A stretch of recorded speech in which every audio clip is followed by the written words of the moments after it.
आज मैं 4 टर्म्स को डिफ्रेंशिएट करूंगा जो ऑफन यूज़ की जाती हैं हमारे डिफरेंट सब्जेक्ट्स के अंदर, चाहे वो बायो हो या केमिस्ट्री या और कोई फार्मेसी या कोई भी दूसरी फील्ड बायो से रिलेटेड। और हमारी डेली रूटीन में भी ये चारों टर्म बहुत ज़्यादा यूज़ होती हैं। फॉर एग्जांपल, फर्स्ट टर्म है सिम्टम और दूसरी टर्म है साइन।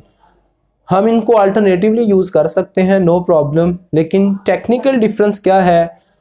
नंबर 1, अगर हम सिम्टम को देखें तो सिम्टम्स डिजीज़ की वो कंडीशन है जो एक पेशेंट फील करता है, और साइन डिजीज़ की वो कंडीशन है जो डॉक्टर फील करता है।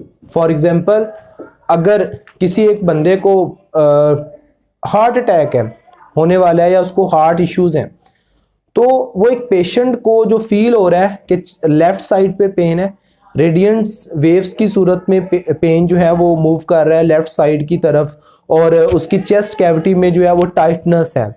ये सारी एक पेशेंट के लिए जो है वो सिम्टम है। और जब वो डॉक्टर उसके फील करेगा कि डॉक्टर पहले यही चेक करेगा ब्लड प्रेशर सही है, टाइटनेस जो है वो है, उसके बाद जो है वो रेडिएशंस की फॉर्म में दर्द जो है वो भाग रहा है, तो बाजू जो है वो लेफ्ट साइड पे पेन है या राइट साइड पे पेन है, तो जो डॉक्टर फील कर रहा है, डॉक्टर के लिहाज से डिजीज की वो कंडीशन एज ए साइन है, क्योंकि डॉक्टर नहीं फील कर सकता कि कितनी पेन है या कितनी शिद्दत से जो है वो दर्द जो है वो उस पेशेंट को हो रहा है। वो डॉक्टर के लिए साइन होगा, लेकिन पेशेंट के लिए वही चीज़ क्या बन जाती है? सिम्टम। यानी कि सिंपली हम ये कह सकते हैं कि जो आपका सब्जेक्ट सिम्टम है वो एक सब्जेक्ट है, यानी कि जो बंदा है जिसको कंडीशन है वही फील कर सकता है, और साइन ये ऑब्जेक्ट है, यानी कि जो डॉक्टर फील कर सकता है। ओके, इसी तरह एक टर्म होती है सिंड्रोम।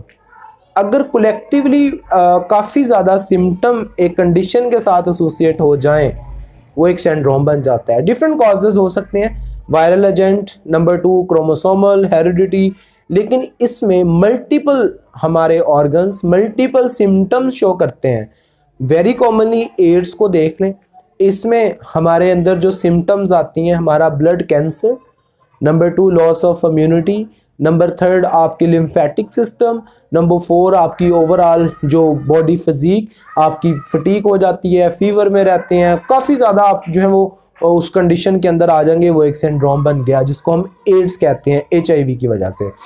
इसी तरह डाउन सिंड्रोम पढ़ते हैं, जो ओवर एज्ड जो फीमेल अगर वो ज़्यादा ओवर एज हो गई हैं तो मैरिज के बाद उनके यहाँ चांसेस होता है कि क्रोमोसोमल प्रॉब्लम आए, जिसे डाउन सिंड्रोम कहते हैं।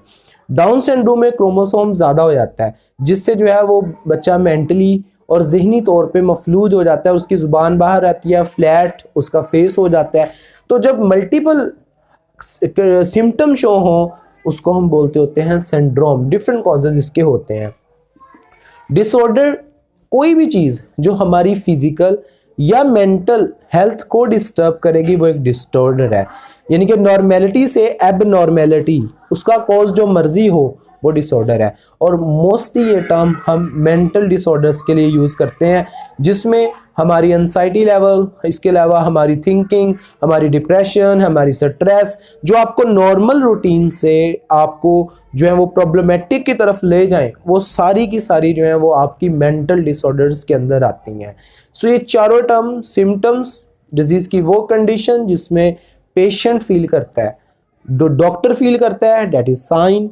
Syndrome is the collection of many symptoms associated with a certain disease. Number 4, disorder, any deviation from normal process of health, homeostatic process या health से deviation, mental या physical, जिसका cause कोई भी हो वो disorder होता है। So these are the 4 terms जो medical में बहुत ज़्यादा use होती हैं। Thank you very much.